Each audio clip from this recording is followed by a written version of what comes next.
What's up guys, I'm Silver, and over the last couple days, I've been having a lot of people ask me how I make my game look so good. So today, I'm going to run through all the graphic settings that I have set up for Warzone to make my game look just how it does. A couple of these settings will work on console, but most of them are going to be for PC.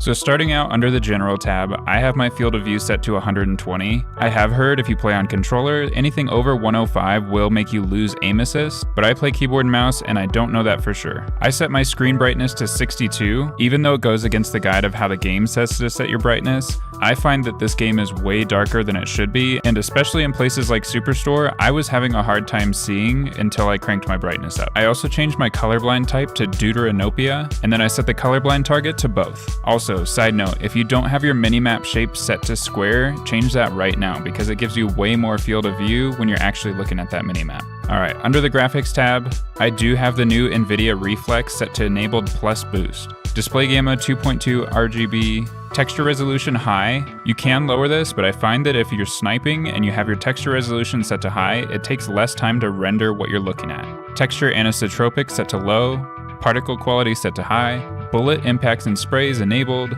tessellation disabled, on-demand streaming enabled, streaming quality set to low, shadow map resolution I set to low. I disabled cache, spot, and sun shadows, although I didn't notice much of a difference with it off or on. Particle quality you want to set to low. Ray tracing you definitely want disabled. This will absolutely eat into your frames like no other. Ambient occlusion and SSR both disabled. Anti-aliasing off. Depth of field disabled. Filmic strength, world motion blur, weapon blur, and film grain all turned off and set to 0. If you have these on, it's just going to make your game look blurry or grainy. Next, we're going to go into the NVIDIA game filters. I believe the default keybind to pull this menu up is Alt-Z, and then once you have this up, go into Game Filter. You're going to want to add Sharpen, Color, and Brightness. Set Sharpen to 70% and set it to ignore film grain by 100%. Next, we'll go into Color. Now this part you can kind of play around with a little bit to get a color that you like, but I set my tint color to 10%. That gives it a little bit warmer look, but you can play with this slider and it'll adjust the colors in your game. Tint intensity 24%, temperature 0, and vibrance set to 60. Then go into brightness and contrast. Leave exposure at 0, contrast at 39%, highlights at 50, bring shadows to -38, and leave gamma at 0. Once you're done, you can see a huge difference between the two. Here's all of those settings on one page so that you can just take a screenshot of this to save it for later. If you ever update your NVIDIA drivers, for me, every single time I do it, it gets rid of all of these filters and I have to redo them. Now take a look at how this looks side by side. Everything just looks so much clearer and more colorful and vibrant, and I feel like it really just makes the game look like how it should.